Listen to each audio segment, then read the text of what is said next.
la clase para que nos dé tiempo. Entonces, ¿qué me dicen? ¿Trabajamos con el Jamboard? A ver cómo nos va.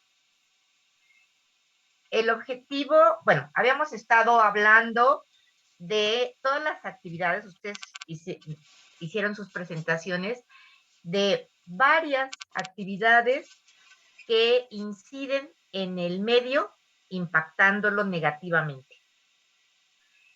Y cada quien expuso sobre su tema, sobre la industria textil, sobre la minería, etcétera. Lo que yo quiero ahora es que entre todos hagamos un ejercicio en el que hagamos una síntesis, un concentrado de los aspectos sociales, económicos, de ambientales, sociales, económicos, que inciden en la degradación del medio. Ya los revisamos, ya quisiera que hiciéramos un concentrado. ¿No les llegó el Jamboard? Ahorita vemos a quiénes les falta. Pero si les llegó o no les llegó a alguien. Oliver, ¿qué pasó? Hola, buenos días, maestra. Buenas tardes, Sí. ya tarde. Bueno, 12, sí. Nada más quería recordarle que la vez pasada no todos los equipos pasaron para exponer. ¿Nos faltó uno? Creo que dos. Dos, ok. Sí. Perdón, entonces me estoy adelantando. Tienen toda la razón, Oliver. Entonces, sí, quedamos que los terminábamos hoy y luego hacemos este ejercicio y vamos checando quién nos faltó de que recibieran la liga del ejercicio. Entonces, entonces déjenme ver mi lista de quiénes nos faltaron. Nos faltó, sí, la industria textil justamente de la que estábamos, no es cierto, perdón, no, turismo, ¿no? Nos faltó turismo y nos faltó introducción de especies invasoras, ¿de acuerdo? Sí. Bueno, entonces vamos con turismo, que son Marlene, Kelly y Diana.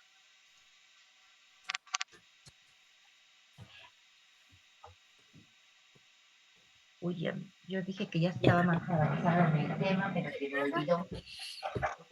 Profesora, Sí. antes de que comiencen mis compañeras, disculpe la interrupción. Ajá. La clase pasada usted nos hizo el favor de hacernos llegar un drive para subir las presentaciones, Ajá. pero no tenemos permiso para editarlo. Bueno, no podemos subir los archivos. Ok, qué bueno que me dices, sí, porque yo hoy lo revisé y dije, ay, no me subieron las presentaciones, pero saben que estas cosas no se me dan mucho, yo les doy ahora el permiso para hacerlo, ¿sí?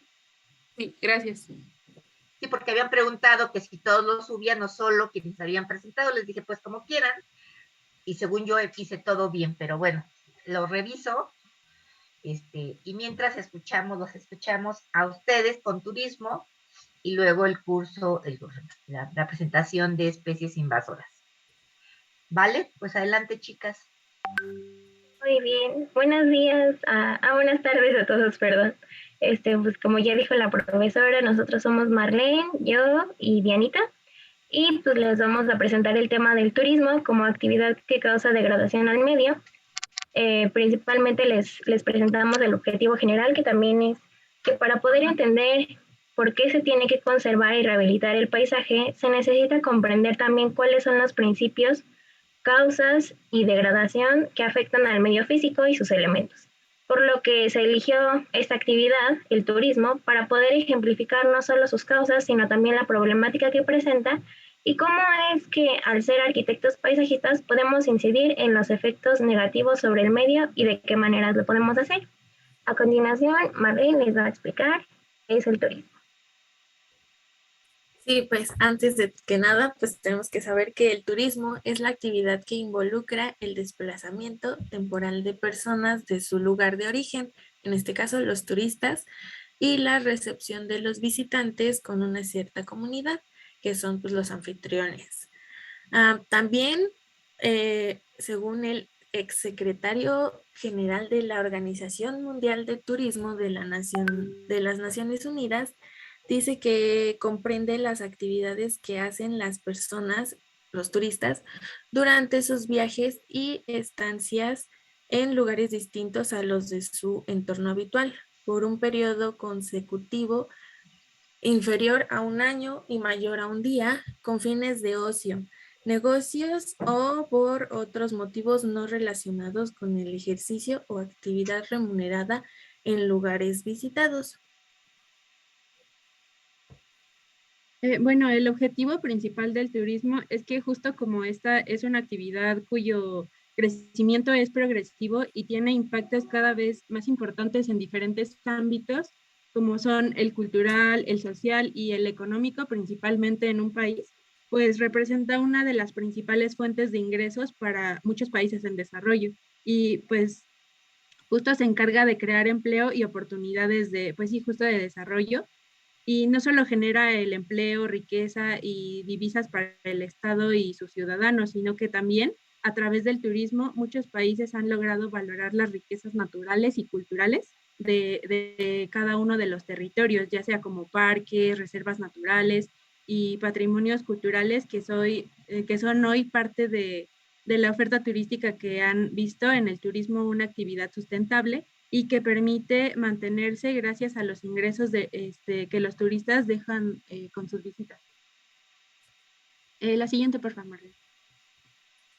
Bueno, en cuanto a efectos y consecuencias, pues justo el arribo de los turistas y el encuentro con los residentes de las comunidades rurales genera impactos socioculturales que pueden ser ya sea positivos o negativos y pues son consecuencia de relaciones sociales que establecen en el interior del destino turístico.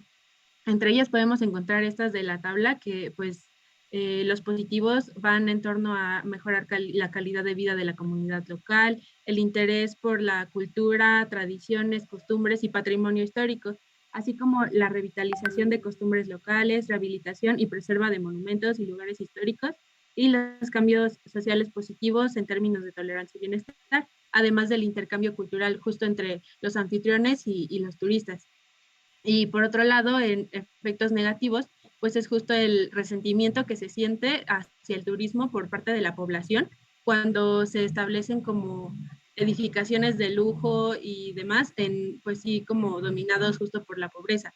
Además de la tensión social, debido a la creación de empleos en la actividad turística con salarios superiores a la media, establecimiento de una nueva forma de explotación basada en pues ya otros temas sociales como de los ingresos turísticos.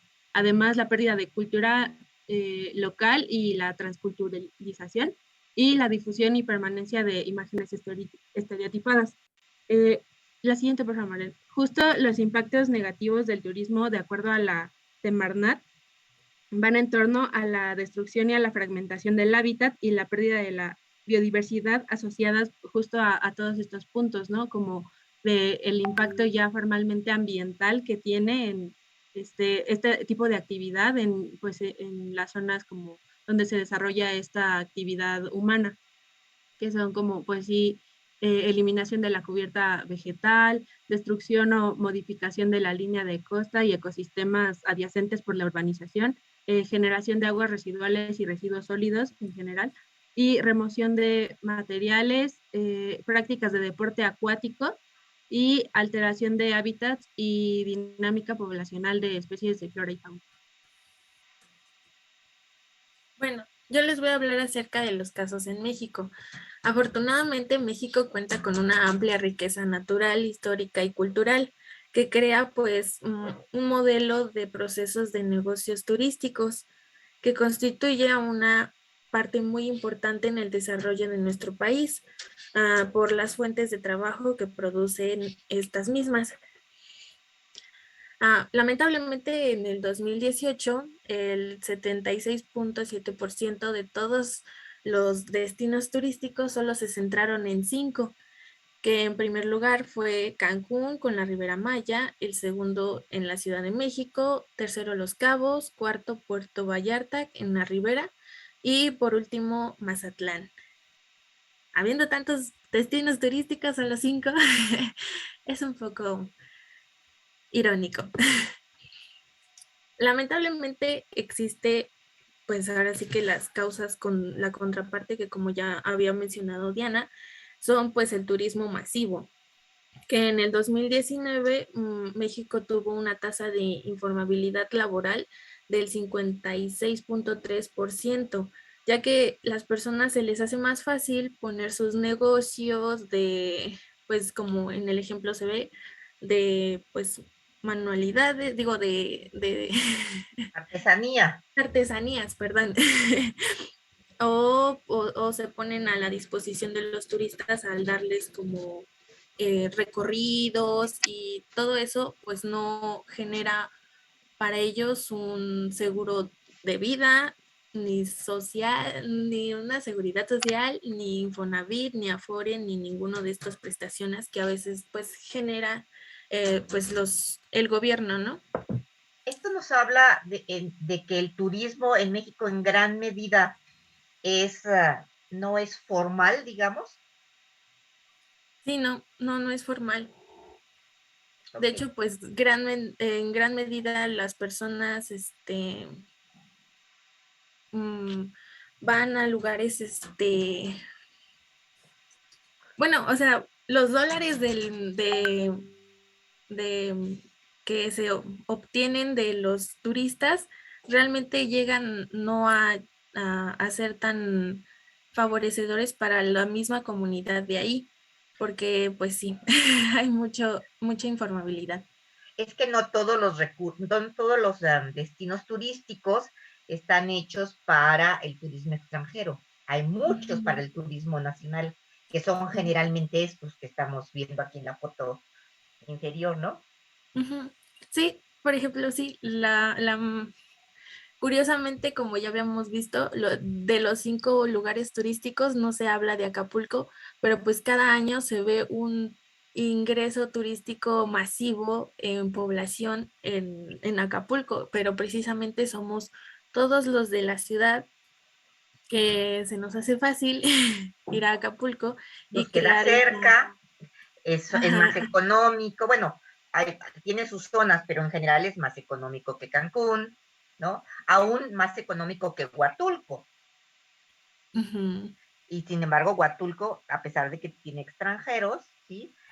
Ellos prefieren otras playas como Zipolite y como Mazunte, y pocos, sí, y solo los demás, digamos, que quedan.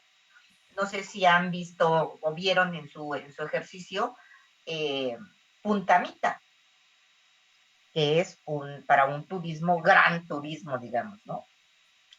De a 7,000 pesos la noche en un lugar, ¿no? Entonces, pues sí, el turismo también tiene sus gradaciones, ¿no? Digamos.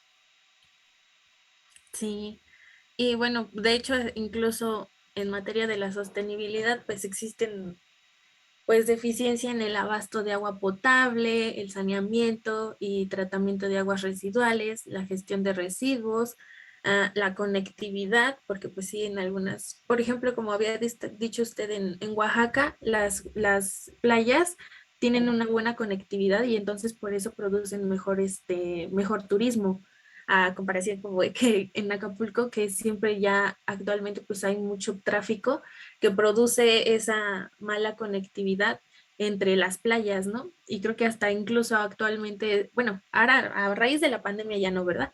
Pero antes de la pandemia sí era un poquito más fácil desplazarse por parte bueno, dentro del mar, desplazarse de playa en playa, si lo hacías externo, ¿no?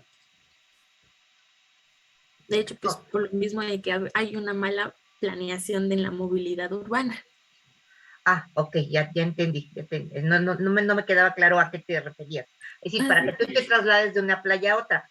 Bueno, Ajá. tienen que tener claro también que, por ejemplo, en Acapulco, pues ha habido etapas. En los años 50 Acapulco era el paraíso. Todos los extranjeros, sobre todo estadounidenses, venían a Acapulco. Muchos norteamericanos tenían casa en Acapulco. Pero dado el mal manejo de estos sitios, ¿sí? Pues fue que Acapulco fue perdiendo. Las primeras playas de los años 50, Caleta, Caletilla, eran playas pues preciosas, hermosas, dentro de la Gran Bahía. Cuando esto se empezó a degradar, pues nos trasladamos a Punta Diamante, ¿no? Primero a Puerto Marqués y luego a Punta Diamante. ¿Sí? Entonces, esa es la manera, esas son las consecuencias de no haber manejado el turismo de una manera adecuada. Y entonces, dado que es menos oneroso ir a las primeras playas de Acapulco, Caleta, Caletilla, que ya casi son para los acapulqueños, pues eso es lo que atrae a gente de menores recursos, porque encontrarán la facilidad de acceder, ¿no?, a estos lugares desde el punto de vista económico. Sí, incluso esas playas son como todavía actualmente las más contaminadas, pero por lo mismo de que en su tiempo de auge, pues sí fueron las más visitadas. Y es que a la fecha, bueno, es que ubíquense en los años 50, contextualicen. El ambiente, ni se nos ocurría que era importante el medio, ¿no? O sea, México era el cuerno de la abundancia y había recursos, bueno, que nos sobraban en demasía. No fue hasta los años 70 en que esto empezó a mermar, porque se empezaron a observar las primeras grandes consecuencias de la degradación del medio, ¿no? Y el turismo pues nos escapó ahí. En la bahía de Acapulco, que es una bahía preciosa, cerrada, es una bahía muy grande y cerrada, el drenaje descarga a 1 kilómetro al interior de la bahía. El drenaje de toda la zona de Acapulco, por lo menos la zona turística. Entonces, pues de ahí vienen todas las terribles consecuencias, ¿no? O algunas de las terribles consecuencias. Gracias, seguimos, pues ya las interrumpí. No, está muy bien. Aquí hay más ejemplos acerca de lo mismo de la degradación. Tenemos las pirámides de Teotihuacán, que si estas no se han visto muy afectadas, bueno, sí se han visto muy afectadas, precisamente por eso ya no se pueden subir a ellas. Ha sido por bueno, principalmente por el equinoccio de primavera, que pues era tan popular que precisamente muchas personas iban y presenciaban este evento, ¿no? Y pues provocaba como mucha basura y precisamente como se ve en la imagen, pues también daños en en la flora, ¿no? Y también está el ejemplo de la selva lacandona, que pues al ser también un punto muy turístico, las personas llegan a dejar basura y pues pedazos de vidrio que producen después pues incendios, ¿no?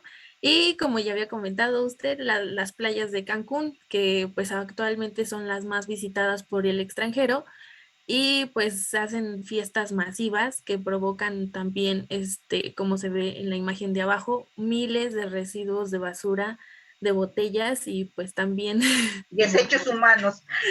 de borrachos. Sí.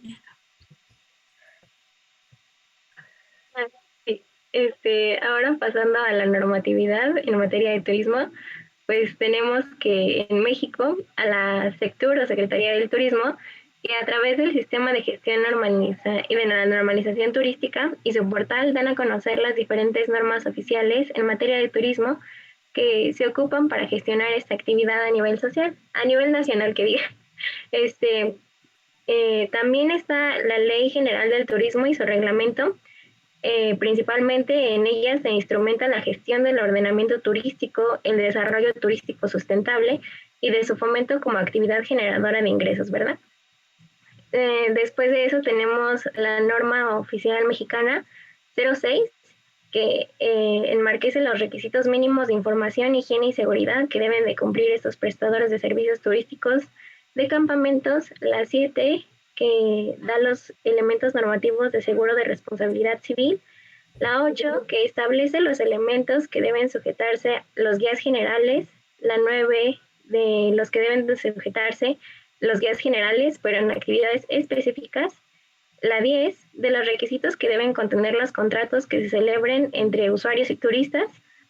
Y la 11 y la 12, que son de prestación de servicios turísticos de buceo y de seguridad y información en turismo de aventura. Y pues más importante que nada, también nosotros pues tenemos como arquitectos paisajistas, la siguiente por favor, un papel. En este caso pues tenemos que comprender el medio donde nos desarrollamos profesionalmente y como arquitectos paisajistas bien podemos diagnosticar y evaluar cuánta intervención en cuestión de diseño o rehabilitación del paisaje necesita un lugar. Es por eso que al abordar la normativa vigente para el turismo y teniendo en cuenta también que muchos lugares son dignos de considerarse patrimonio cultural o bien de la nación, se ha propuesto un concepto llamado ecoturismo, que se puede definir como un viaje responsable a áreas naturales que conserva el ambiente y mejoran el bienestar de la población local. Entre las actividades o más bien las principales características del ecoturismo es que es un turismo basado en la naturaleza, que preserva la educación ambiental y que modera un respeto e impulso a las comunidades locales. Y algunas de las actividades que podemos proponer nosotros con base en la idea del ecoturismo o turismo sostenible son el senderismo, el ciclismo o paseos en bici, ciclos de educación ambiental, actividades en pro de la forestación de áreas dañadas, observación de fenómenos de la naturaleza y actividades de bajo impacto en general. Y pues de este modo podemos incidir no solo en las propuestas de diseño de un determinado momento, sino también de su desarrollo a futuro. Y ya, esto sería todo por nuestra parte del equipo. Espérame, Kelly, no, espérame, regrésate tantito. Al anterior todavía. Ahí está. Sí. Esta legislación que ustedes revisaron es legislación que nace desde el punto de vista del turismo. ¿Revisaron si había alguna conexión de estas normatividades, de estas leyes, reglamentos, en relación a cuestiones de ambiente? Muchos, como se menciona, depende de cada situación y de cada, por ejemplo, ¿no? De cada lugar en específico al que te vayas a referir. Si tratas una playa, pues tienes que checar toda la reglamentación en leyes de aguas nacionales, en leyes de patrimonio. Entonces, todo esto es sí justo en relación al turismo y cómo se gestiona en general. Pero en particular, cada espacio tiene su propia ley porque el turismo es muy variado, por así decirlo, ¿no? Puede ir desde una playa hasta una selva, desde un peñasco hasta no sé, ¿no? Un cenote. Entonces, sí. O un museo. Así es. Entonces, es muy, muy variado. Ajá. Okay. Sí. Entonces, sí. Y en la que sigue, Kelly, en esta, dice, hablas de un ecoturismo y dices que este ecoturismo tiene como premisas, digamos, que esté basado en el conocimiento y respeto de la naturaleza, que tenga un aspecto importante en relación a la educación ambiental de los visitantes y despertar el respeto de las comunidades. ¿Tú crees que tú nos pusiste aquí senderismo? Bueno, ustedes me pusieron senderismo, ciclismo y paseos en bici, ciclos de educación ambiental, actividades en pro de la reforestación dañada, observación de fenómenos de... ¿Cuáles de estas actividades que tú piensas que puedes proponer son realmente factibles de que las promueva o las diseñe un arquitecto paisajista? Pues la otra vez, bueno, recordando un ejemplo del taller de proyectos, generamos un proyecto en Huasca de Ocampo, en el que, pues sí, es una zona turística, a lo mejor un poquito más nacional, ¿no? O sea, no tan internacionalmente afectada, digámoslo así. Sin embargo, pues sí generamos una red de movilidad o senderismo y ciclismo, incluso también paseos a caballo, que pues dijimos, no, por aquí se puede ir, por aquí no, o sea, según la topografía y según también el polígono de intervención que habíamos estudiado, ¿no? Entonces, pues como arquitectos paisajistas sí podríamos proponer rutas de senderismo, de ciclismo, e incluso se generó también, bueno, ahorita basándome en ese ejemplo, rutas que por medio de la vegetación también te indicaban, no, pues esta sirve para esto, esta sirve para lo otro, ¿no? Entonces era como un pequeño jardín botánico que instruía por medio de ciertas, pues como de textos pequeños que se mostraban al público, pues educación sobre los diferentes tipos de plantas, ¿no? En cuestión antropogénica y en cuestión más ambiental, ¿no? Entonces, pues también ahí se puede meter cierto ciclo de educación ambiental y pues todo esto también iba en pro de la reforestación de esas áreas porque también estaban muy degradadas por la, ¿cómo se diría? Bueno, ahí había parcelas como de cultivo, entonces en cierta época del año eran solo de riego y pues también estaban medio dañadas en otra época del año, ¿no? Entonces, pues ahí también se puede ir como en pro de esta reforestación. Y ya, también Bueno, proponemos miradores pues, para la observación de la naturaleza. sí, perdón, o sea, yo mañosamente quise preguntar, porque tú me pones ahí ciclos de educación ambiental. Yo, no, ciclos de educación ambiental, yo no entendí si era que ustedes, la arquitecta paisajista da cursos o talleres o desde qué perspectiva estabas viendo la educación ambiental. ¿Están viendo la educación ambiental?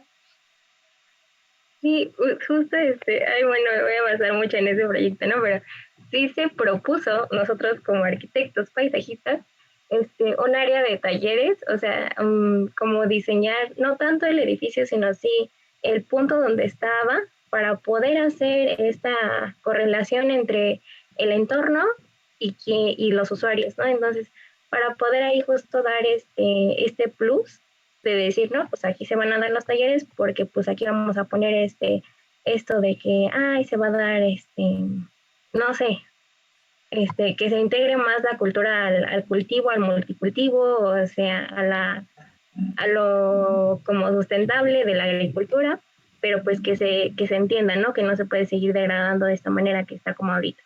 No sé si justo pues crear espacios para la educación ambiental iba más en pro como en estos ciclos, ¿no? A lo mejor no lo explicamos bien. No, esa es la precisión que yo quería que hicieran, que en realidad la incidencia de ustedes en la educación ambiental es a través de diseñar una serie de cosas, ya nos dijeron por allí senderos, nos dijeron talleres o espacios para los talleres, o identificación de los lugares por donde se puede transitar en el que la gente pueda ver muchas más cosas y darles información de alguna manera para que lo conozcan, lo aprendan, se culturicen, ¿sí? Y por eso, ciclos de educación ambiental me parecía algo ambiguo. Mi intención era que lo precisara. Muchas gracias. Muy bien. No, ustedes por tanta buenísima intervención. Sí, muchísimas Muchas gracias, muy bien. ¿Alguna pregunta o comentario para sus compañeros? Yo. N. Oliver. De Oliver, de Oliver. Ah, bueno, ahorita que estaban hablando, bueno, ya quitaron la presentación, había una parte dentro de las actividades que se desarrollan en el ecoturismo y uno decía, pues, actividades de bajo impacto. Sí. Entonces, o sea, yo tenía la duda de si reconoce, profa, la parte de la carga turística o como cálculos que se hacen. Capacidad de carga del sistema, sí. Ajá, ajá, para zonas pues, de protección ambiental.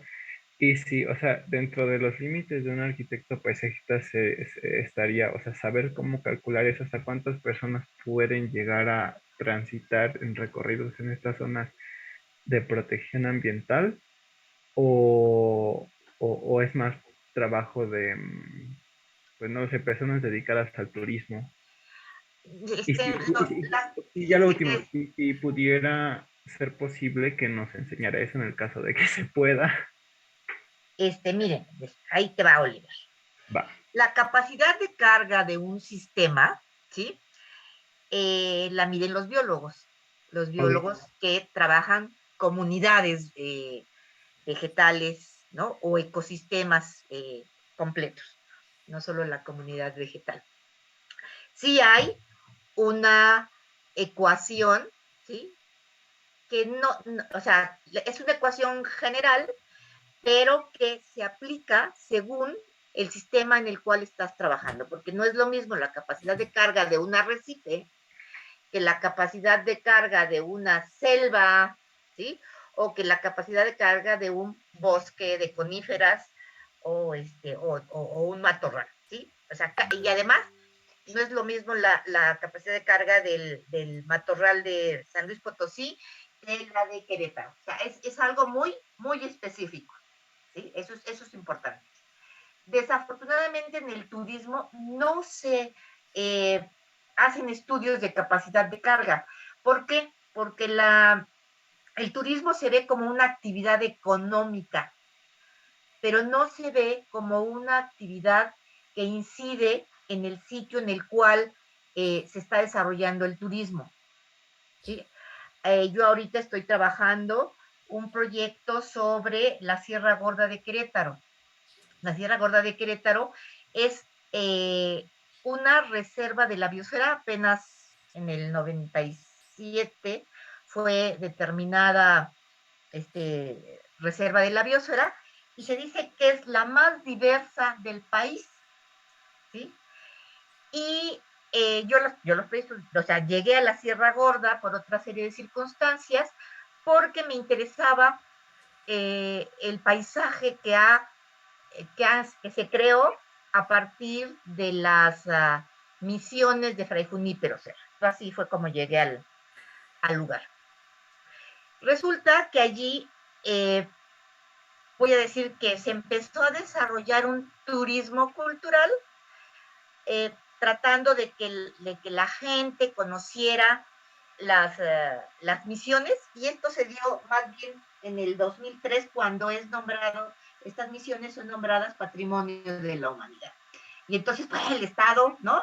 Se pone guapo, hace todo el estudio, lo inserta en este concurso y lo gana y son nombradas Patrimonio de la Humanidad. Y allí están las misiones, se están deteriorando y son preciosas, es un barroco muy, muy mexicano, pero ahí están. Pero la circunstancia que me lleva a comentarles esto es que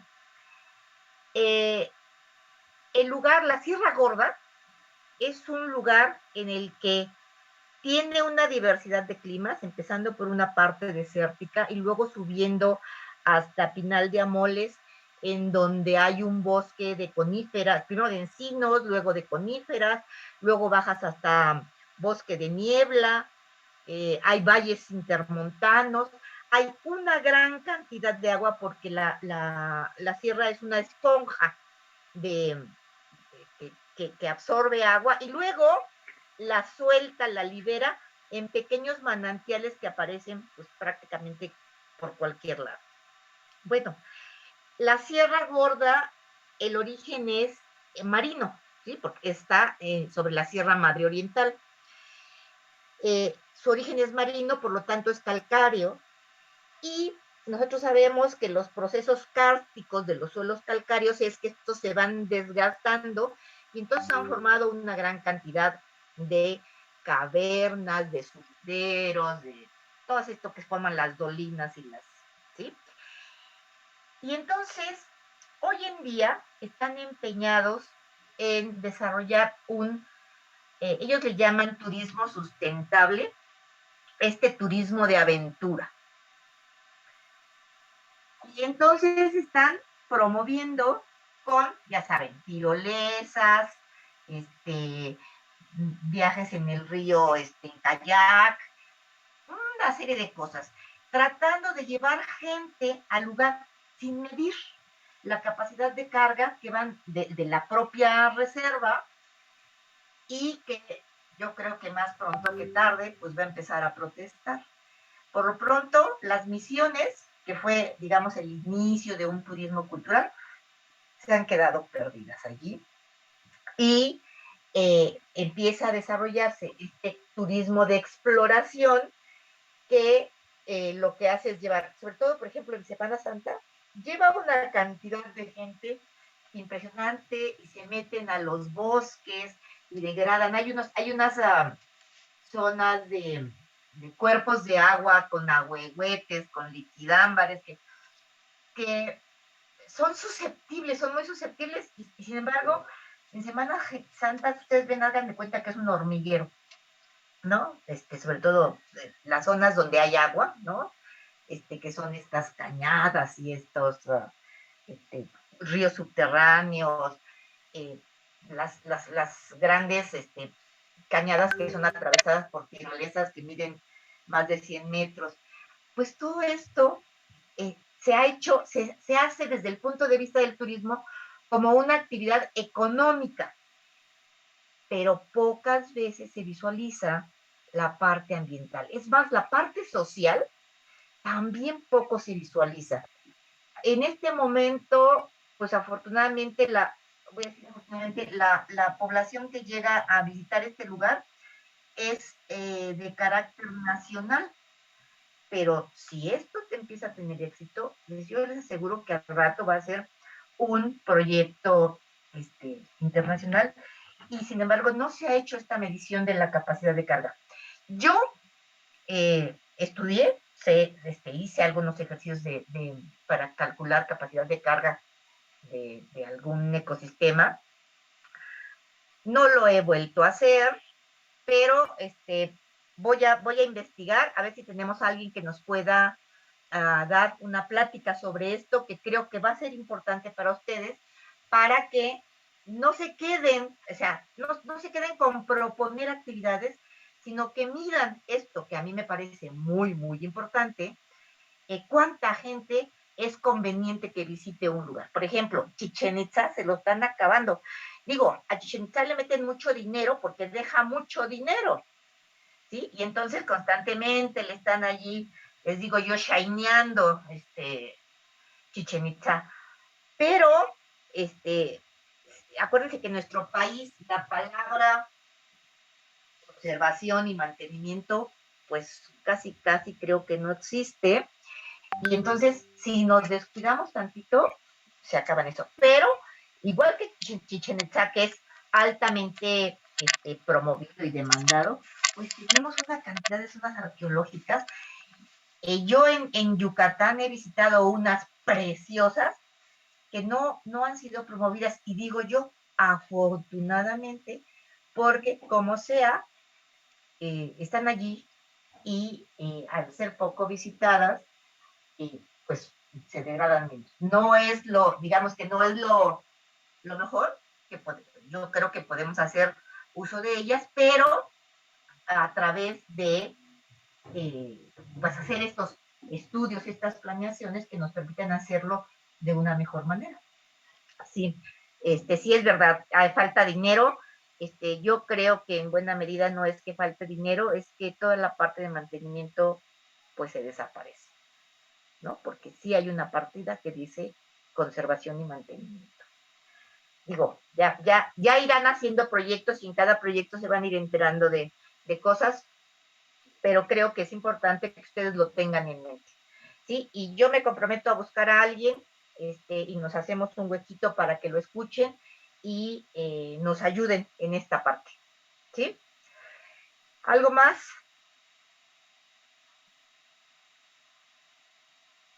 No. Bueno, vamos entonces con las plantas invasoras. Este es un punto muy importante que pocas veces son tomados en cuenta. Me parece muy interesante que se hayan interesado por las plantas que se nos escapan de control. Sí, buenas tardes, voy a compartir pantalla. Muchas gracias, Alejandra. Perdón que tenga apagada mi cámara, pero mi internet está medio inestable, entonces para no perderme nada, aquí estoy un poco tras bambalinas. Sí, no se preocupe. Bueno, nosotros somos el equipo 4 y vamos a presentar el tema de introducción de especies invasoras, tanto vegetales como animales. Y bueno, este es uno de los que consideramos como factores de degradación del medio. Nuestro objetivo es conocer cuál es el estado actual de estas especies invasoras que han sido introducidas al territorio mexicano para poder reconocer el impacto y la degradación social, ambiental y económica que han generado. Y nuestra intención es estudiar las consecuencias de estas especies exóticas invasoras y sus impactos en los ecosistemas mexicanos para fomentar la conservación de las especies nativas y endémicas de cada medio, para poder erradicar la degradación ambiental que estas especies invasoras ocasionan, pero que además vamos a conocer que en mayor parte es por las actividades humanas. Bueno, ¿qué son las especies invasoras? Las especies invasoras son aquellas especies que están fuera de su rango de distribución natural. Esto es a causa de la actividad humana y además han aumentado su densidad dentro de las comunidades naturales, es decir, en los ecosistemas naturales de aquí del país y de especies nativas. Además, tienen muchos impactos negativos en la biodiversidad. Aquí en la parte de abajo podemos ver un esquema en el que vemos especies invasoras, tanto vegetales como animales. Una de sus características es que tienen gran capacidad de adaptación, es decir, que se pueden adaptar a cualquier ecosistema y también especialmente al paisaje urbano. Tienen una dieta generalista, es decir, que en lo general las especies animales consumen residuos humanos. También si en cuestión de las especies vegetales hay una abundante generación de semillas y también hay una reproducción rápida, tanto en las vegetales como en los animales. Y además tienen una alta tolerancia a las condiciones adversas, es decir, a cualquier fenómeno, también a desastres naturales, a distintos fenómenos naturales, humanos, naturales. Y bueno, principalmente las vías de introducción de las especies invasoras es por el transporte. Los pueden transportar tanto en vehículos particulares como hay otras empresas que las transportan. También en el comercio, que se refiere a la creación de los productos animales o vegetales para el consumo humano, la deforestación, la apertura de carreteras, la minería, el cambio de uso de suelo que atrae a distintas especies, la unión de cuerpos de agua que previamente estaban aislados y fenómenos naturales como las corrientes marinas, vientos y otros medios naturales por los que las especies pueden moverse fácilmente.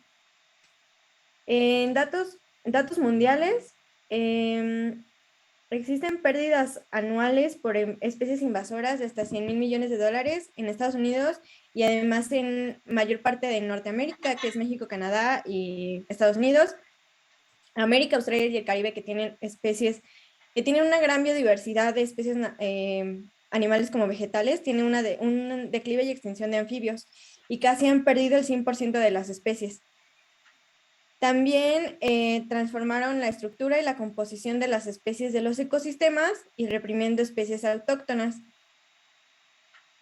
Algunas de sus consecuencias es que han causado graves daños a la biodiversidad, perjudican los servicios ambientales, extinción de otras especies y poblaciones y también degradan los ambientes acuáticos y terrestres. Y bueno, aquí vemos un esquema que en México es la primera causa de pérdida de biodiversidad en islas, la segunda de biodiversidad en el mundo y la tercera pues en México.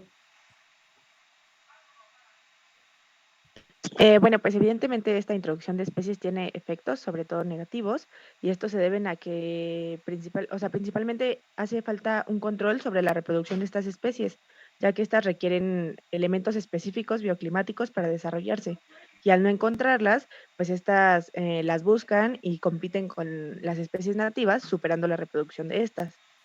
Sus efectos son en la biodiversidad, como ya lo mencioné, afectan a estas especies nativas mediante la depredación y competencia por sitios de reproducción y recursos alimenticios. También efectos económicos. Estos se derivan en los costos de las acciones de control y erradicación y monitoreo. Esto como por los daños en la infraestructura hidráulica, urbana, etcétera.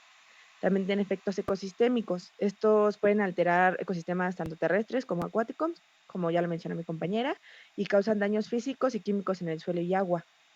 Tiene efectos sociales, que estos están relacionados como a la alteración, inhabilitación de sitios usados para la recreación y actividades deportivas, etcétera. Y por último, también tiene efectos en la salud, ya que estas especies exóticas invasoras pueden afectar como desde alguna irritación en la piel, alergia o alguna cosa así, hasta graves problemas de salud. La siguiente, por favor, Ale. Bueno, en México existen más de 1.100 especies introducidas y aproximadamente 200 se encuentran monitoreadas por las autoridades. Cerca de 348 ya están declaradas como especies invasoras y algunos ejemplos de estas en el caso de la flora son el lirio acuático, que ha plagado prácticamente todos los lagos del país, y la madre de miles, que tiene un alto grado de toxicidad para otras especies de flora y fauna. Perdón, En Alejandra, la, te voy a interrumpir un momentito. Estas 1.100 especies que están monitoreadas, están invadidos, ¿son de carácter silvestre o son ya cultivadas? No sabes. bueno, como lo mencionó mi compañera Ale, hay como diversos factores, entonces pues sí, algunas son como introducidas como accidentalmente y otras a propósito, o sea, por cultivo, pero justamente hay cultivos que se salen de control, entonces pues ya Ajá, por eso son declaradas como especies ya invasoras. ok. No, nomás quería saber eso, si dentro de estas 1.100 especies estaban incorporadas los cultivos, digamos, estas especies ya tan conocidas, ¿no? Gracias. Sí, y bueno, como en el caso de la fauna, tenemos el mejillón cebra, que es como el invasor más agresivo del agua dulce, y el pez león, que también tiene como una reproducción muy alta. La siguiente, por favor. Todos los calanchos, tienes ahí todos los calanchos, son terribles. Sí. Y ahora, ¿saben cuál? El lirio persa se está convirtiendo en una plaga terrible, propagada por el hombre. Ok, Sí, perdón, así es. adelante. No, no hay problema. Bueno, y entonces también todo esto genera impactos económicos, sociales y ambientales. Causa, como ya lo mencionamos, pérdidas económicas significativas de miles de millones de dólares al año. Y algunos ejemplos, por ejemplo, en Michoacán, son los plecos, que son unos peces, y estas pérdidas económicas son de más de 13 millones de dólares. También existe la campaña contra la palomilla del nopal, que está generando una pérdida de 5 millones de dólares. Y por último, el cerdo feral, que estas afectaciones es como la mayor, ya que su introducción ha generado pérdidas de 1.500 millones de dólares. Y esto no solo son los daños económicos, sino que también genera una estabilidad social y ambiental.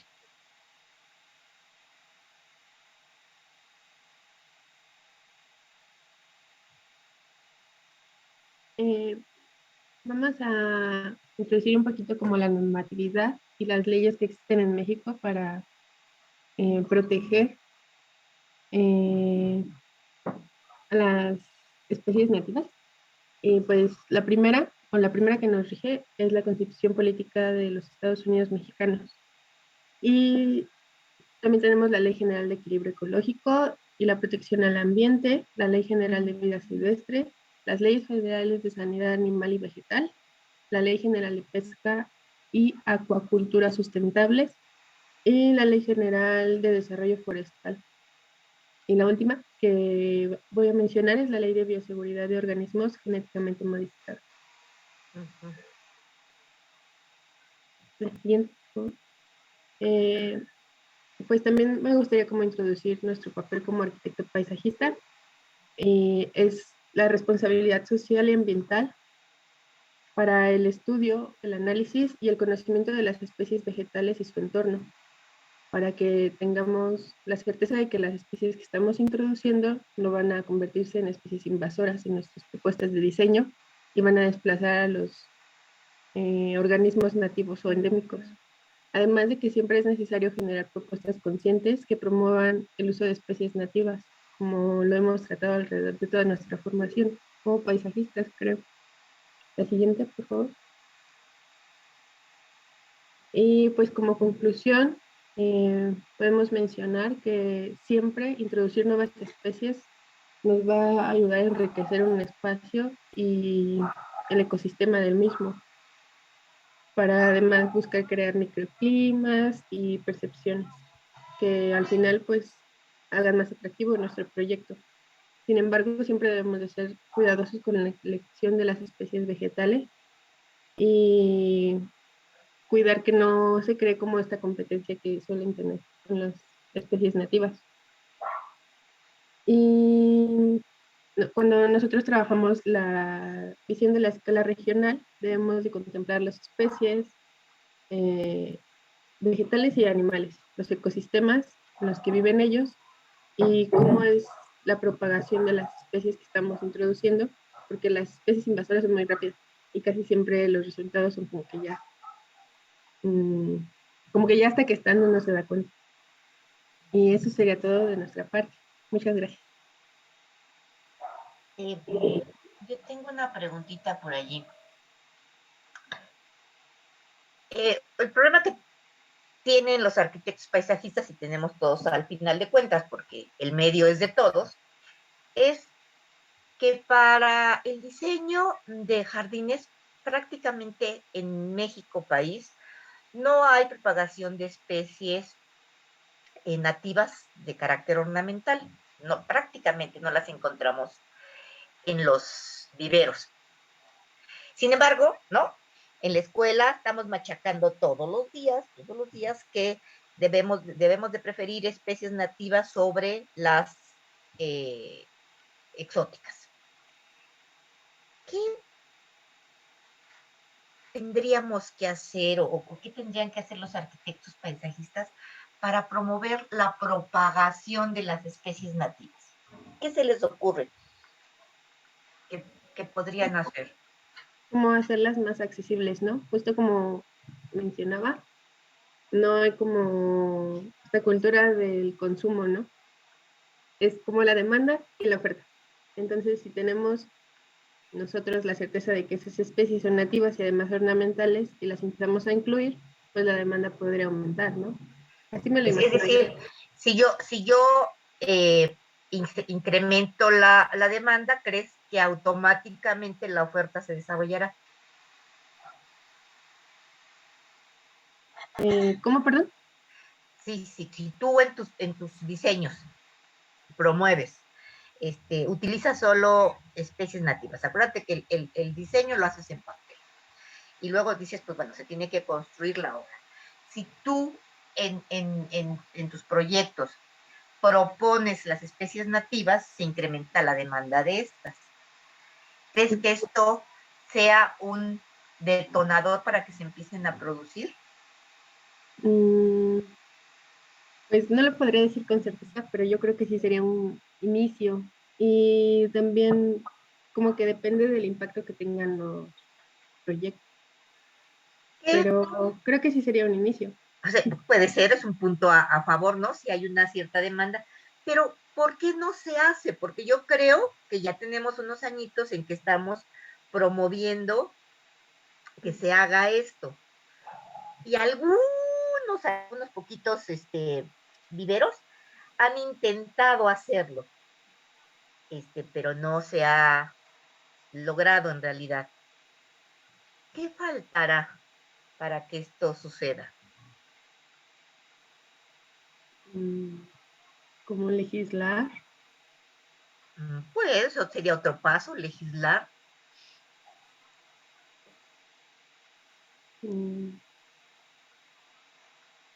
No sé qué opinan mis compañeros. Es para todos la pregunta. Mis compañeros. Mi compañera.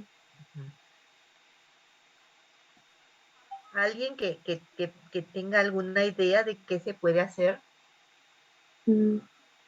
Igual podría ser como, perdón, de la gestión del paisaje, o sea, como que todo un proceso en el que se lleve pues esa dirección, ¿no? Igual y no es tan sencillo y ya conforme, bueno, es que igual ha de ser más caro como tener no es tan sencillo. Fíjense bien, los viveros, su objetivo es la producción de una gran cantidad de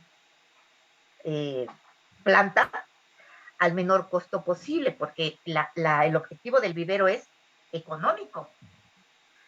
Entonces, ¿qué plantas va a propagar? Pues aquellas de las cuales conoce el protocolo de propagación, que ya se lo sabe al dedillo, que sabe cuántos insumos necesita, que sabe cuánto le cuestan y que sabe que obtiene un alto porcentaje de viabilidad en sus plantas. Luego, para empezar a producir nativas, hace falta investigación. Las plantas nativas no es las saco del espacio y me las traigo a la ciudad y las pongo, ¿sí? Porque justo es así como se inició el uso de especies en la ciudad, ¿no? La ciudad al principio estaba plagada de pinos porque pues se producían muchos pinos para reforestación de espacios rurales y luego las que sobraban pues se empezó a generar la intención de vegetar la ciudad y se pusieron estas especies. Pero resulta que no eran tan buenas, ¿no? Estas especies, porque pues no estaban acostumbradas al ambiente urbano. Y entonces se empezaron a importar especies que en buena medida eran resistentes, digamos, se trajeron muchas de África, ¿no? Todas las acacias, la acacia de Limoboche, la longifolia, entonces se trajo la casuarina, se trajo el eucalipto, que eran especies que prácticamente se vieron, ¿no? Que aguantaba cualquier cambio en el sistema y entonces se adaptaba a donde las pusieran. Y entonces y estas especies luego se nos fueron saliendo de las manos algunas de ellas, ¿no? Entonces, para la propagación de especies nativas que puedan ser utilizadas ya en ambientes diferentes a los ambientes naturales, hay que hacer investigación, hay que hacer que estas especies puedan ser, voy a decir entre comillas, controlables. Y luego hay que escribir los protocolos y luego los viveros tendrán que probar, ¿no? Que les entreguen un protocolo en donde las plantas puedan, es decir, donde el viverista pueda propagarlas y obtener beneficios, ¿no? Beneficios económicos, que es lo que él busca. Entonces, es todo un ciclo de cosas que hay que hacer que no es tan fácil, ¿no? Entonces, pues ahí estamos un poco atorados. Por allí Oliver levantó la mano y nos preguntaba.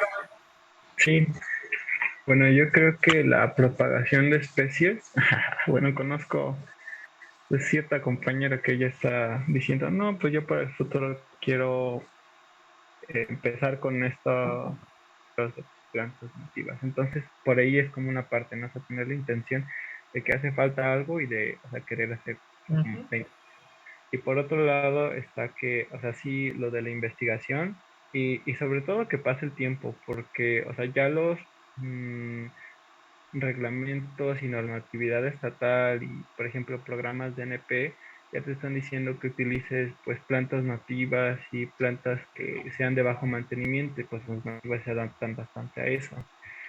Entonces, o sea, creo que con el tiempo sí se va a empezar a pues, desarrollar esta idea de propagación de especies nativas y pues aunado a que pues son baratas, ¿no? O sea, tendrían que ser baratas en cuanto a su mantenimiento. ¿Ah? Igual quería agregar que apenas platicando con una, digámosle señora, dijo que, o sea, ella aprecia muchísimo las especies exóticas que tiene en su jardín y que le impresionan muchísimo. Entonces, o sea, bueno, ¿por qué no volteas a ver, digamos, ¿cómo se llama este árbol rojo? hasta a mí se me olvida. Framboyán. ¿Framboyán? ¿Sí es framboyán? Ajá. Ajá. Entonces es también como despegar como la connotación de que lo exótico es lo bonito, ¿no? Sino también que hay especies nativas que son igual bonitas. En la parte cultural tiene mucho juego. Tenemos que hacer, por ahí si a alguien le interesa, alguna tesis sobre cómo es que nos hicimos de tantas nativas. Su compañera Mariel Mesa hizo una tesis para identificar en parques y jardines de la Ciudad de México, en la zona centro del país, cuáles eran las especies que se utilizaban. Y resulta que ella encontró que el 95% de los arbustos son de origen asiático. El 85% de los árboles son de muchos lugares, de diferentes lugares del mundo, y solo el 15% son mexicanos. Y de las herbáceas, también el 85% son de origen extranjero.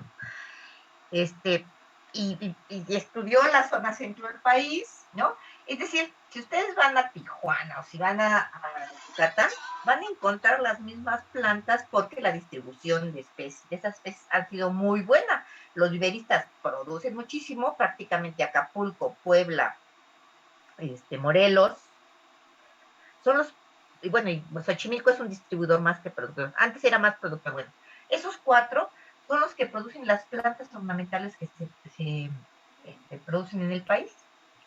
Y entonces, pues, eso ha traído como consecuencia, pues, que en todos lados encontremos las mismas plantas, ¿no? Y que, pues, si entrarle a este cambio de paradigma es difícil, yo creo que el aspecto primero que tenemos que entender, cuáles son los aspectos culturales que nos han impedido hacer ese cambio, ¿no? Buscarle por allí, para entender y partiendo de lo que ha sucedido, buscar el cambio de paradigma. Es un problema harto difícil. Yo sí entiendo, yo participé en algún proyecto para la sala de congresos que, soñaban con un jardín de especies nativas, pero las buscabas en vivero y no había, ¿sí? Hay apenas unas poquitas. Y entonces, pues, fue un proyecto harto difícil, ¿no? O sea, desde proponer la selección de plantas y luego que esa pequeña listado que teníamos se adaptara a las condiciones, porque pues aunque sea nativa de Coahuila, no se adapta con facilidad a México, ¿no? O no se adapta con facilidad a Yucatán. También tenemos que pensar en la distribución propia de las especies nativas. Y aunque sean especies mejoradas, hibridizadas, domesticadas, voy a decir, entre comillas, pues tienen sus vicisitudes. Entonces, habríamos que ver qué ha pasado con las especies exóticas que hoy utilizamos, ¿no? Que son especies que han sido muy, muy trabajadas, más ahora que hay muchos estudios genómicos. Y por ahí le podemos entrar. De hecho, los biólogos están ahorita en el estudio de todas las síntesis genómicas de cada especie, ¿no? Como ellos lo están haciendo ahorita desde el punto de vista de la clasificación de plantas. Esto es lo que ha cambiado la nomenclatura botánica, pero de ahí nos podemos agarrar para empezar a producir plantas nativas tipo que se puedan propagar, ¿no? Y puedan ser utilizadas como tal. Creo yo. ¿Alguna otra pregunta, comentario? ¿No? Pues entonces vamos con Oliver. Oliver, ¿con quién estás? Porque no te tengo en equipo. Ah, ya. Sí, sería yo únicamente equipo. Pero entró, a ver, ¿entró alguien más cuando tú solicitaste entrar al grupo? Ah, no, sí, pero, o sea, era o escoger un equipo y me llamó la atención el de lo que tenía pues ya, creo que 5 integrantes, entonces dije no. Y los otros temas no es que no me gustaran, pero dije, Solo bueno, pues ya solo tengo uno de 4 y todos los demás de 3. Ah, o sea, si para el semestre hace falta, pues, que sea en equipo, pues ya ahorita me Sí, bueno, ando no preguntando. porque me llamó la atención, no te tengo ni registrado, y entonces dije, bueno, sí, ya cuando me dijiste, dije, sí, bueno, sí, entró después. Entró Leslie también contigo, ¿no? Pero ella se Ajá. incorporó a un equipo y entonces solo me quedaste tú. Pero éramos, según yo, 27, entonces nos debe de alcanzar para equipos de 3. Perfecto. Ajá, o sea, pues sí, ahorita yo creo que para el expo pues ya quedé, pero para el Ok. siguiente pues sí ya me meto en un equipo. Va. Oliver, ¿qué eres? Gutiérrez Ruiz, Pablo Gutiérrez Oliver. Ajá, Ruiz. sí, Ok. Y entonces tú nos vas a hablar sobre plagas y enfermedades. ¿O qué me decías? sí, Ah, por plagas y enfermedades. Ok. ajá. Pues compártenos. Este, Sí, ya se visualiza. sí, ya estamos aquí, Está Pablo. bien, bueno. No tú eres Oliver, no eres Pablo, eres Oliver. Digo, así te reconozco más fácil. Soy Oliver.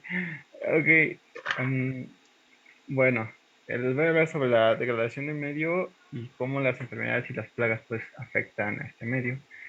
Como parte del objetivo, pues es el reconocer la importancia, pues ya en términos, ya sea positivos o negativos, sobre las plagas y enfermedades y sus afectaciones en sistemas forestales en México y un caso en particular, asimismo la normativa relevante en México. Igual otro acercamiento que se pudo haber hecho es de plagas y enfermedades por la parte agrícola, ¿no? O de agricultura, pero pues dije, bueno, ya hablaron sobre agricultura, entonces forestal estaría bien. Bueno, como introducción, las plagas y las enfermedades representan un riesgo para los ecosistemas, pues en particular forestales, ya que alteran pues, los servicios ambientales y los recursos de estos, así como las personas que habitan en él o cercano a él. En México se tienen registradas más de 200 especies de insectos y patógenos que provocan daños. Y bueno, estas afectaciones pues tienen efectos económicos y ambientales, pero sobre todo cuando se trata de cobertura arbórea y el impacto pues dentro de los hábitats. De acuerdo con la CONAFOR, hay impactos que dentro de los últimos 10 años pues han sido y esto se debe a que no hay un buen manejo de los ecosistemas forestales ni buenas técnicas. Los bosques pues son fundamentales para las poblaciones y las economías nacionales y la biosfera. Pues ofrecen alimentos, combustibles, refugios, agua, aire, medicinas, de todo.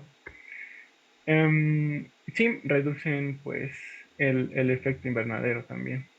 Disminuyen la sedimentación y constituyen una protección contra fenómenos naturales. Luego, pues los bosques son el hogar del 70% de animales y plantas terrestres en el mundo. Y bueno, pues ya había mencionado pues que constituyen parte de los servicios económicos, sociales y ambientales. Entre los efectos y consecuencias que tenemos, pues es que voy a hablar de plagas, pues ocasionan daños de tipo mecánico o fisiológico a árboles, tales como deformaciones, disminución en crecimiento, debilitamiento, muerte, y pues causan daños en estas esferas que hemos mencionado, ecológicas, económicas, sociales. Y bueno, en la parte de bosques templados, pues se llegan a reconocer 250 especies de insectos y patógenos a nivel nacional. Luego tenemos que también hay una disminución en la masa forestal y pérdida en la productividad pues en el país, ya que reduce incentivos de los propietarios, ya sea sociales o privados, en cuanto al manejo de los recursos. Entonces, o sea, tú alteras el bosque, también alteras tus recursos. Entonces se convierte en un círculo vicioso para la protección del bosque y eso hace que pues proliferen plagas y enfermedades. Las principales plagas que tenemos y que pues, son muy importantes, ya sea nacional, regional o local, son los descortezadores, estos, los defoliadores, estos, barrenadores, estos, insectos de conos, chupadores de salvia, bueno, insectos bueno, enfermedades que son pues, ¿cómo se diría? Exóticas, como los pericos monjes argentinos. Pero ellos son transmisores, ¿no? O son, Ajá, o sea, ya o son sea plaga. especies exóticas, entonces lo incluí como para diversificar, pero sí, Pero a ver, traen es que enfermedades y no desplazan entendí a por qué los la fauna mencionas. nativa. Ok. Como invasora, entonces. Ajá, Es que como me estás hablando de plagas y enfermedades, no entiendo, tengo dos posibilidades, que esos citáceos, esos pericos, o puedan ser o una plaga que causen daño a los bosques, voy a decir, o que sean transmisores de enfermedades o zoonosis de algún otro insecto que dañe a los árboles. Por ejemplo, estos pájaros negros que hay ahora mucho en la ciudad, los anates, son los principales distribuidores de los muérdagos, ¿no? En ese sentido, ellos en estricto, la plaga no hace daño per se, la especie no hace daño per se al arbolado, pero como transmisor, sí, es un transmisor excelente de los muérdagos. sí, entonces se diría que pues atraen enfermedades, son portadores de enfermedades, ¿no? No lo sé, bueno, sí, Sí, sí, eso sí. que... ¿Sí? Y cito Ok. una noticia. Ay, a ver dónde la tengo, la cerré. Bueno, lo estaba revisando hace 5 minutos. Ajá, bueno, no te preocupes, nada más, si no lo sabes, no, me dices, no lo sé, porque es mejor decir no lo sé a decir mentiras, ¿no? Porque nos No, quedaste nada más sí son con esta portadores de idea. enfermedades y después, Ajá, pero no, ahorita no sabría identificar ok. de qué en específico. Ujú. Y bueno, siguiendo con esta plática, está este mapa de la CONAFOR del 2012 de cómo estas pues agentes están distribuidos a nivel nacional. Entonces tenemos que el más importante de todos son los insectos descortezadores con 18.000 hectáreas aproximadamente y los de conos, pues los menores con 65 hectáreas. Estos son solo insectos, Ujú. Ujú. Y bueno, aquí tenemos el mismo mapa, pero ya nos trata las especies y qué tipo pues, de agentes son los causales. Eh, pues están a lo largo de todo el país y ahí tienen la superficie asignada y la entidad federativa a la que pertenecen. Ya pasando a los casos en México, les voy a hablar sobre la plaga en los bosques de abies religiosa en la Ajá, reserva de la biosfera de la mariposa monarca. ok. En esta parte de la biosfera se encuentran bosques de oyamel y que estos sobresalen pues como comunidades vegetales denominadas como coníferas. El lugar en donde están pues es entre una altitud de los 2.400 y 3.600. Su distribución geográfica es dispersa y localizada. Eh, en la mayor parte de los casos, pues la comunidad se presenta en manchones aislados o restringidos por un cerro o una ladera o cañada. Eh, En les voy a estos hacer bosques, el ¿sí? comentario así rapidísimo. El abeto es un árbol que requiere condiciones ambientales de mucha protección. No le gustan los vientos fuertes, les gustan ambientes húmedos, razón por la cual se da en cañadas, en zonas que son muy protegidas, eh, y por eso es que se ubica en pequeños manchones distribuidos por diversas partes del país, pero no es como los pinos, ¿no? Que prácticamente encontramos grandes extensiones de pinos, ¿no? Sino estos se encuentran en pequeños lugares, ¿sí? Ok, gracias. Ujú. Y seguido de esto tenemos que estos bosques pues son unos ecosistemas de mucha importancia, ya que son pues el refugio que promueve la conservación del fenómeno de... Y bueno, ya hablando de los principales agentes de disturbio de estos bosques, eh, pues podemos agregar los incendios y los insectos descortezadores. Y me voy a enfocar en esos insectos. Están presentes, pero es que estos insectos son especies nativas que van a ser hospederos pues de estos bosques. Ajá, entonces estas especies van a ser Escolistum, bueno, ahí están los Escolistus nombres. mundus y Pseudolicinus. Sí, variegatus como secundario. Luego, pues como es una condición endémica, pues van a como afectarse y atacar gracias a descargas eléctricas que haya, o derramados por el viento, o por afectaciones previas por enfermedades de raíces o plantas parasitarias. O sea, los bosques van a ser susceptibles por estos elementos. Es una condición normal que los insectos afecten la punta del árbol, partes del cámbium del tronco o sus ramas. La muerte del árbol pues puede pasar después de que tengan estos ataques por 7 años y ya muerte pues por situación de estrés en un año. Eso, y ya luego en condiciones climáticas normales, pues podemos encontrar de 1 a 5 árboles muertos por brote, mismos que se encuentran diseminados en el área que cubre la especie hospedera dominante de las dos que les hablé. Entonces, ya en condiciones climáticas de sequía y elevadas poblaciones de estos descortezadores, pues los daños pueden ser observados en grupos de hasta 200 árboles. Y pues quiero anexar que además de los descortezadores, pues podemos encontrar que se agrava el daño con incendios, con pastoreo, que ya han platicado sobre eso las clases pasadas, el aprovechamiento de los recursos maderables, con ese efecto hormiga, ¿no? Que o sea, de poco a poco pues se van acabando el bosque, que no permiten pues la manera natural del proceso de sucesión. Entonces este debilitamiento del arbolado, pues también se puede reconocer que hay una explotación clandestina. Entonces todo esto va generando un volumen de desperdicio en el monte, donde se da este ecosistema. Entonces eso induce que haya aparición de hongos, de brotes virulentos, plagas y diversas enfermedades forestales. O sea, esto es como todavía lo que impulsa a que haya más plagas y enfermedades.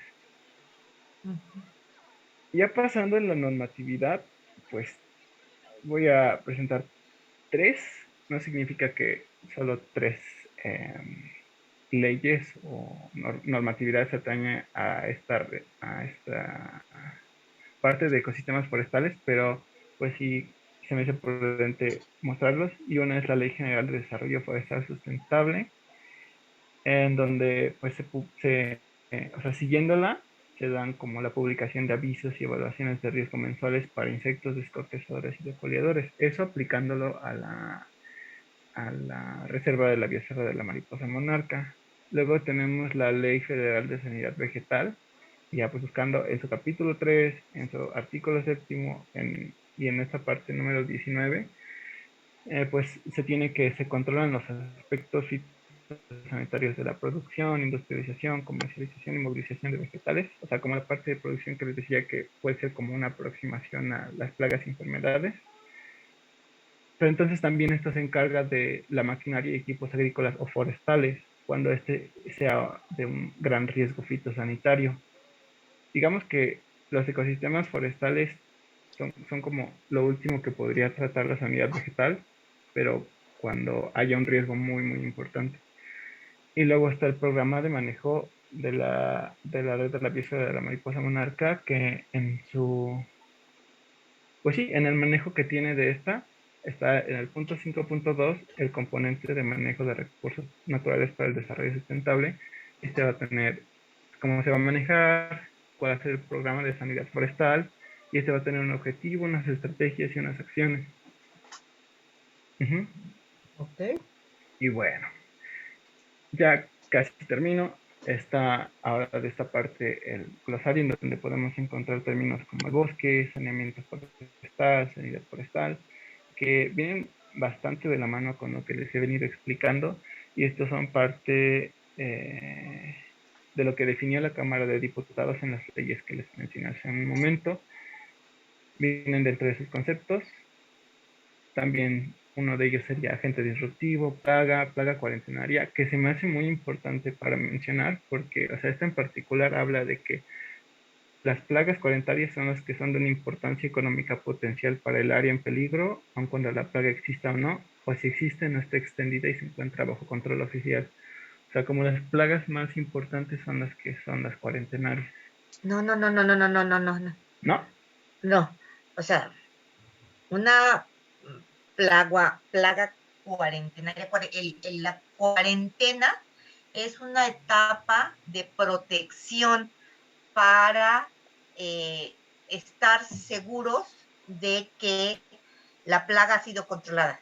Es un periodo que se determina en función de cada especie, que tiene que suceder de cuando se determina que es una plaga hasta su control.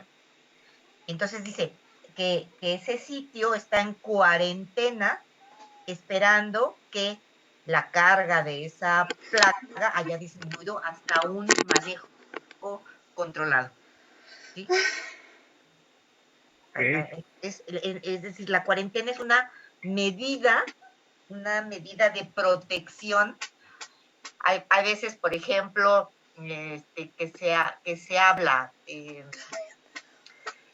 déjenme pensar en alguna de las plagas que están entrando. Hay una termita que viene en las semillas de los barcos, ¿no? Que vienen de Europa, que traen maíz, trigo, y entonces cuando el barco llega a aguas mexicanas, el barco lo detienen en el agua, no baja nadie ni ningún material, hasta que no va, está en medida cuarentenaria, hasta que no va el experto de aquí de México al barco, hace un análisis del grano que se trae, se buscan las diversas plagas que trae el trigo, y se determina si el barco descarga o no descarga en función de si traiga o no traiga plaga. Ese tiempo que pasa en que el barco está allí en el mar y que no se puede mover, es una medida cuarentenaria, ¿sí? Haz de cuenta, la medida cuarentenaria para esta plaga, ¿sí? Está determinada por el tiempo que el barco tiene que estar allí hasta que no se determine si hay o no hay. Si trae plaga, lo regresan. No lo queremos en México. Si no trae plaga, entonces ya pueden descargar. Ese periodo, ese tiempo, es el que se llama una medida cuarentenaria, de cuarentena. Bueno, okay. Se habla de que 40 días, es como ahora el coronavirus, si te dan, te dicen cuando menos 10 días tienes que estar encerrado. Esa sería la medida cuarentenaria. ¿Sí? Sí, entonces okay. Hizo muy prudente como resaltar esa plaga cuarentenaria. Ok. Ya por último, pues considero que siempre van a existir plagas y enfermedades. O sea, no se van a erradicar. De lo que se trata es de regularlas, minimizarlas, o sea, en la medida que se requiera, pues por medio de manejos fitosanitarios y normatividad, así como llevar una cultura pues de protección forestal desde pues la parte antrópica que nos toca. Ya como arquitectos paisajistas, pues creo que es nuestra labor gestionar pues nuestros equipos y considerar la parte integral del paisaje para la creación y actualización de estos programas para pues no solo leerlos, pero sino también cuestionar y ver, o sea, qué está funcionando y qué no. Y ya por último, pues considerar que pues la importancia ecosistémica de los bosques para darle un manejo apropiado al desarrollo de nuestros proyectos. Y eso es todo. Ok, ¿alguna pregunta, duda, comentario de los demás?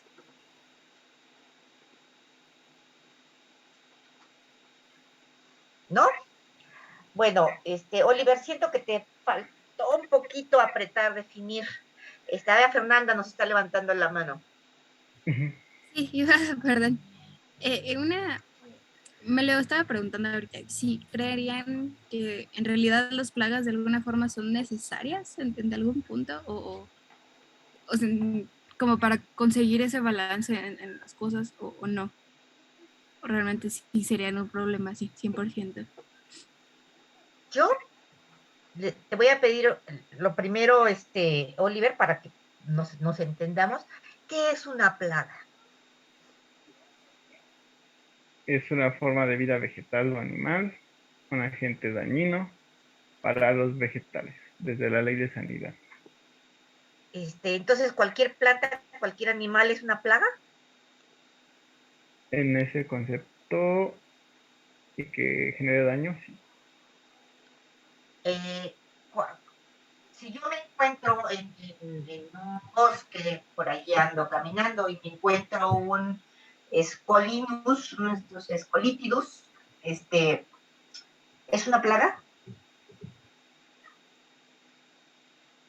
¿Dónde lo encuentra otra vez?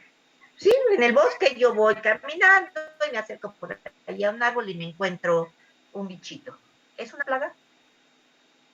No, hay que evaluarlo. O sea, puede que ese organismo ¿Cuáles serían los criterios que me permiten determinar que una especie se ha convertido en plaga? que tenga consecuencias que sean negativas para el ecosistema que se esté hablando. O sea, que sea un número tan grande y pues digamos, la cantidad de árboles que haya muertos sea muy considerable que afecte al ecosistema para considerarse la plaga. En el caso de los bosques, ¿sí? Ajá. Fíjense bien, es que yo creo que tenemos una mala conceptualización. Los organismos, tanto animales como vegetales, per se, no son plaga, son habitantes de los ecosistemas, ¿sí? Entre ellos se establecen una serie de relaciones que permite que puedan vivir en el ecosistema, utilizando el recurso y a la vez donando una serie de beneficios para el propio ecosistema. ¿En qué momento cualquiera de estas formas de vida se nos convierte en una plaga? En el momento en que esta especie empieza a crecer su población a tal grado que empieza a causar daño a otras especies de manera particular, o hay algunas unas plagas que son, ¿cómo se les llama? Que no son genéricas, que prácticamente lo que se les ponga enfrente se suben a él, ¿sí? Por eso hablaste tú por allí de una plaga primaria y una plaga secundaria. Una plaga primaria es cuando por ejemplo, un insecto crece en gran medida su población y entonces empieza a dañar a otras especies o empieza a dañar parte del ecosistema, ¿sí? Y cuando ya está esa especie muy dañada, muy minusvalida en su metabolismo, pueden entrar otras plagas que normalmente no las parasitan, pero que como esas especies ya están debilitadas, entran en segunda etapa, digamos que para reforzar el daño, bueno, para aprovechar que ya está dañado el individuo, pues entra la segunda especie, ¿no? Que sería la plaga secundaria. Estas plagas secundarias, si se crecen en demasía, a veces se transforman en plagas primarias. Pero lo que es importante que ustedes tengan en mente es que los insectos, los ácaros, todas estas especies de artrópodos no son plagas per se, son habitantes de las plantas.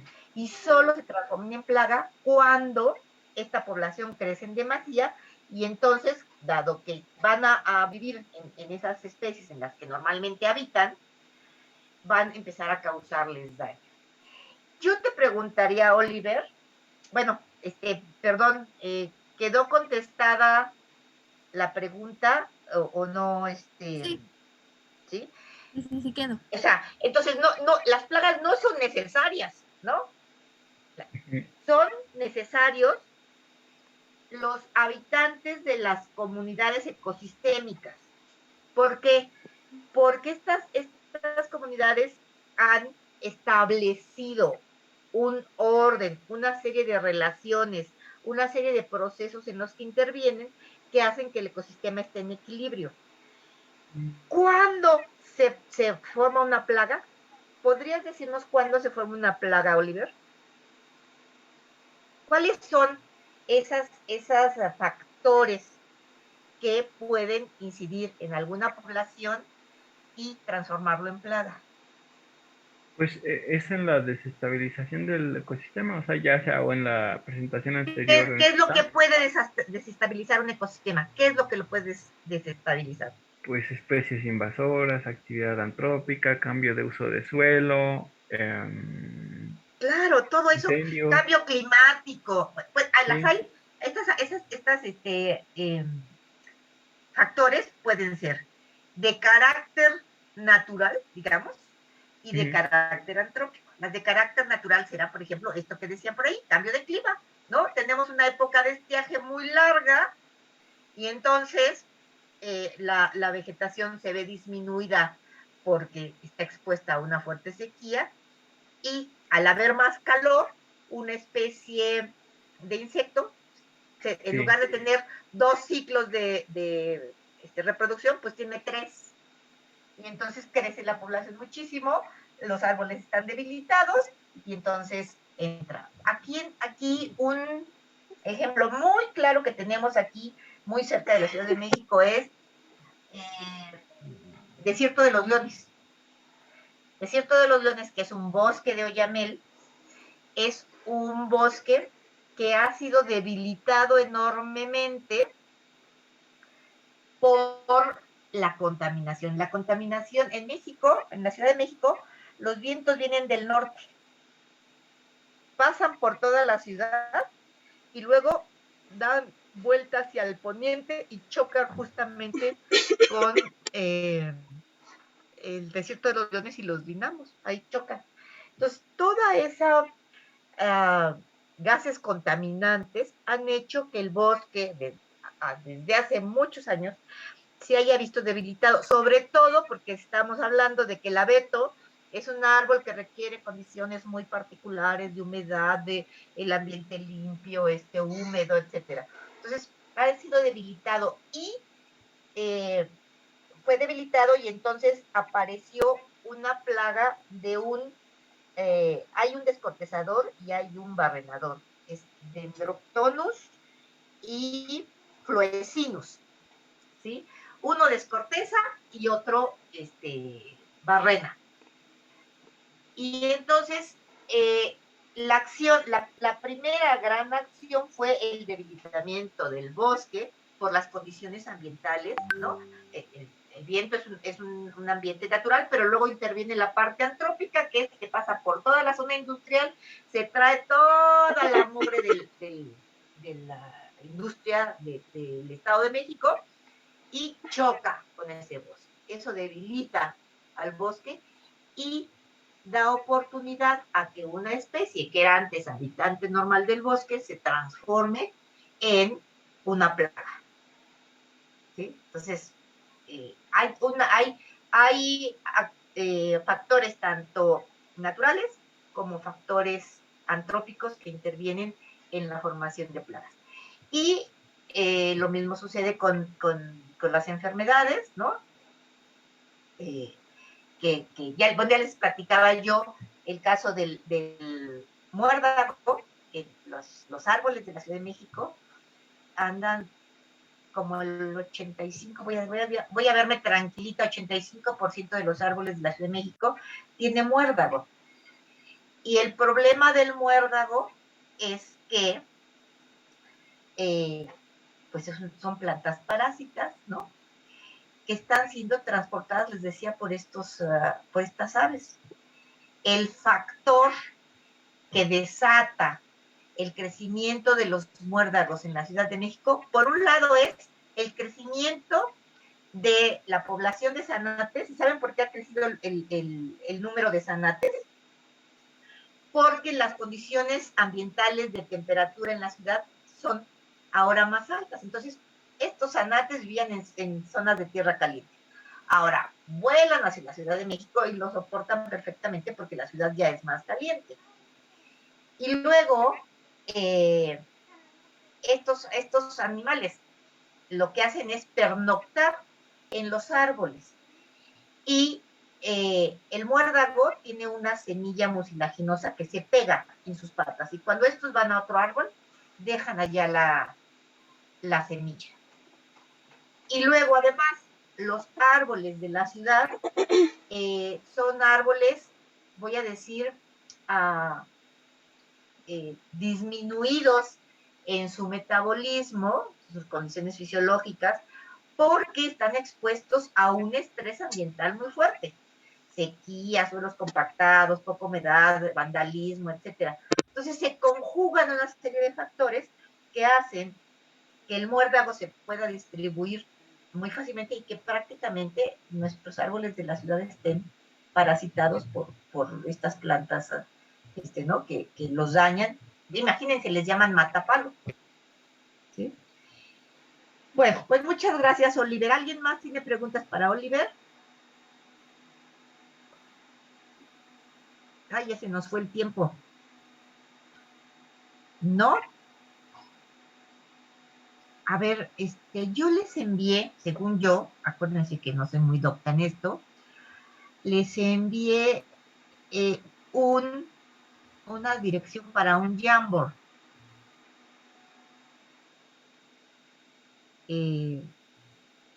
No sé si lo, a ver, aquí lo tengo yo. Ah, no, esta es mi presentación, espérenme. No, es acá donde lo tengo que dar. Aquí está. No sé si lo recibieron. Estoy revisando, pero no me llegó nada. A todos No, creo que solamente les dio el acceso al SAIS. al site sí. Ay, ya estoy, no sé qué voy a hacer con el site famoso. Ya tenía 2 unidades terminadas y no sé qué hice y se me doró, pero bueno, ya no voy a hacer. Bueno, a ver, aquí, ¿lo recibieron o no lo recibieron? ¿Lo vuelvo a enviar? Si lo podría volver a enviar. Sí, por favor. Sí, por favor. Por favor, para que, a ver, déjenme ver. Recibir, no, tiene que ser acá. A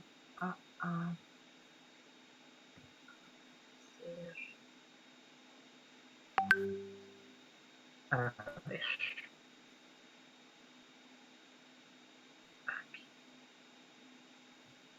Creo que va a ser este.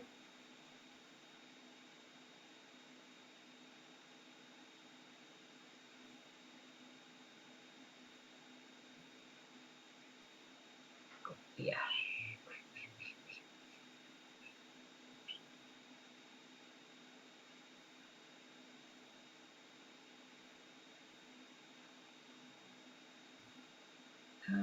Y les voy a poner la liga, ¿verdad? ¿Dónde quedó? Aquí quedó. Mira, ahorita me doy cuenta que me faltaba una letrita y luego por eso no. Luego por eso no. A ver. Ahí va.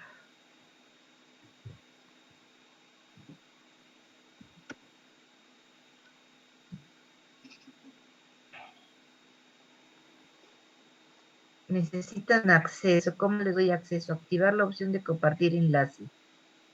¿Eso? Compartir con 23 personas. Uy.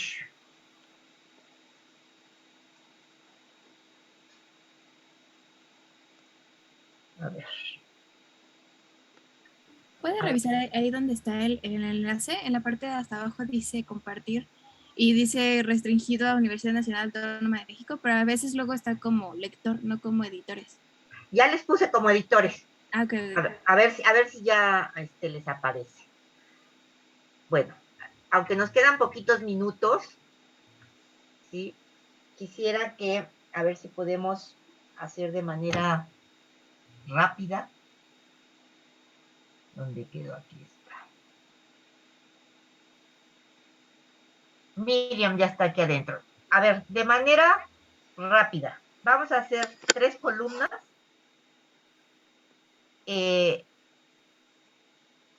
A ver, son 1, 2, 3. Bueno, no, las 3 primeras páginas. La primera, que sea de aspectos ambientales. La segunda, que sea de aspectos económicos. Y la tercera, que sea de aspectos sociales. ¿Sí? Que me escriban alguna reflexión que les queda después de haber trabajado la degradación del medio ambiente. La que quieran. ¿Sí? La 1 es ambientales, le voy a poner nombre para que no haya problema. Ok, gracias, ya alguien me hizo el favor. La segunda son económicos y la tercera es sociales.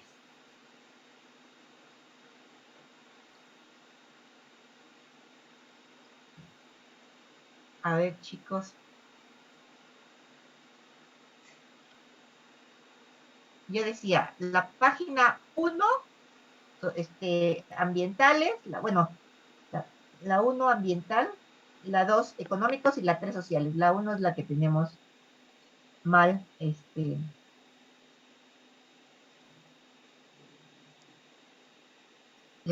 tengo 2 sociales. Si me hacen favor de cambiarla a la 1 ambientales. Y ya tienen 5 minutos para escribir. Profa, yo me pide de que acceso porque creo que no está, no estoy en su lista todavía. Ah, estoy ok. en el mismo caso. ¿Quiénes son? ¿Leslie y Oliver? Ajá. Pero si ya les...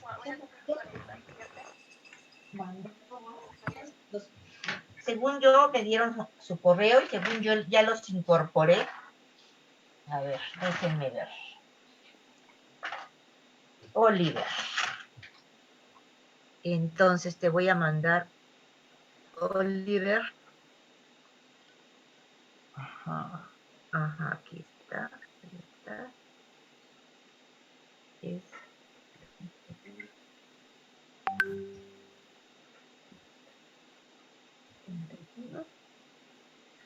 Ahí estás.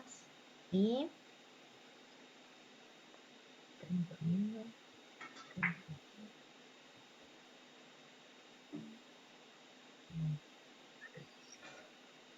¿A Emanuel sí le llegó? Porque son los que tengo. Sí, maestra. Ok, gracias. Ajá. Y entonces... Está como viewer. Bueno, a ver, quién sabe. Lo que pasa es que sí, ahorita teníamos el link, pero nos dice... Ah, no, ya quedó. Ok. Por favor, entonces vamos a ver qué. Déjenme.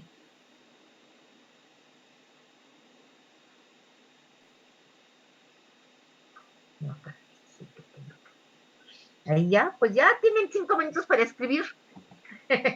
Ah, mentira, profe, es que lo envió como... Me envió el link, pero para solo lectura. A ver, ahorita. Entonces hay que ponerle como editor. Va.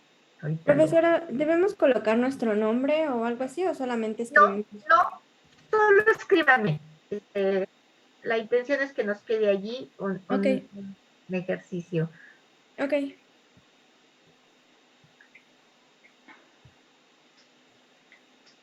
Si quieren, a lo mejor es más fácil. Su número de lista. Sí, ¿no? Ah, ya, gracias, Mafer. Sí, ya está. Con ese link. Ok, perdón, ya saben que yo lenta con esto, por más que quiero ser rápida, no se me da.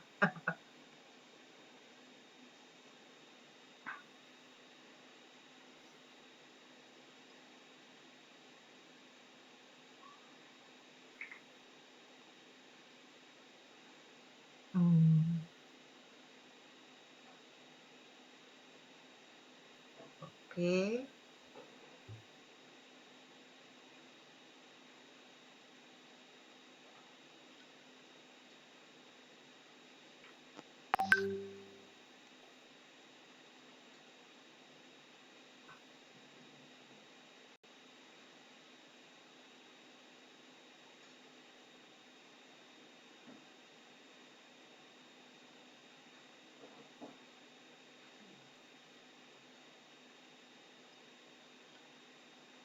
Ya están empezando a crecer las amigdales.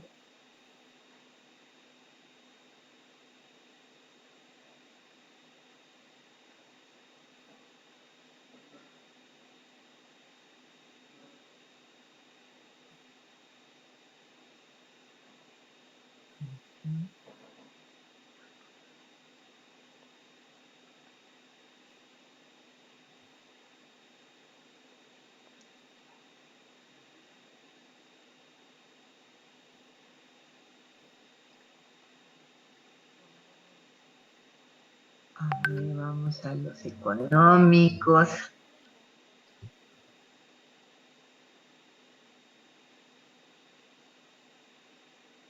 Ajá.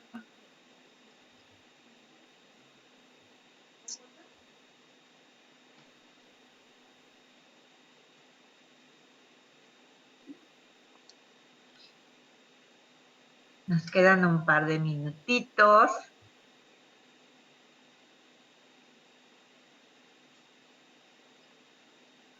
Hoy los aspectos sociales están un poco cojos.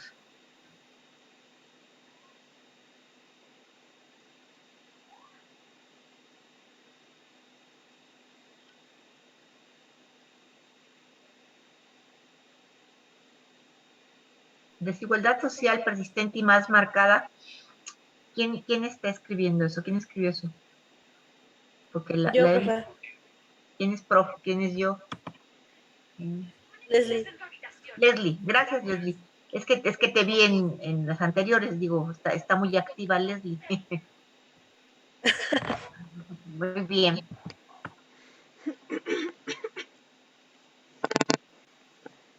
Bueno, les voy a encargar que terminen de incorporar algunas de sus reflexiones. Y por allí envié la hoja en donde me habían hecho los equipos, ¿sí? La reenvié.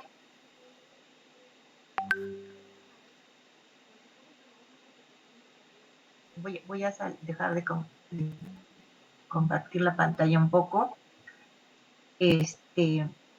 Para... déjenme ver lo que quiero hacer. Esta. Y entonces voy para acá. Qué lentitud la mía, ya se me... No quiero detenerlos más tiempo. No la veo. Lo que quiero mostrarles, no lo veo. ¿Qué hice? Dios mío? Es esta la que quiero ver, esta. Ya sé por qué.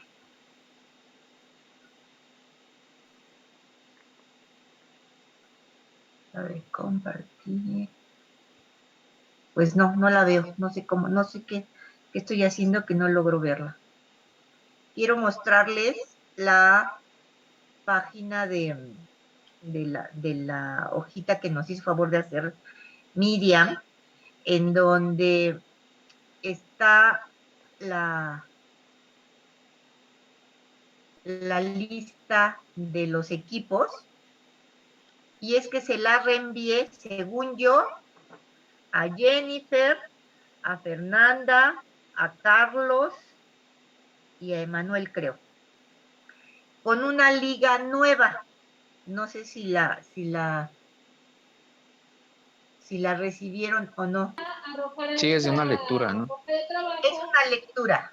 Entonces, les voy a pedir al equipo de Jennifer y al equipo de Carlos, ¿sí?, que hagan la lectura y que nos presenten los puntos más, que nos cuenten, nos hagan una síntesis de esa lectura e identifiquen los puntos que ustedes consideren más importantes de aspectos de restauración. Váyanlo preparando, así voy a ir dando por equipo estas lecturas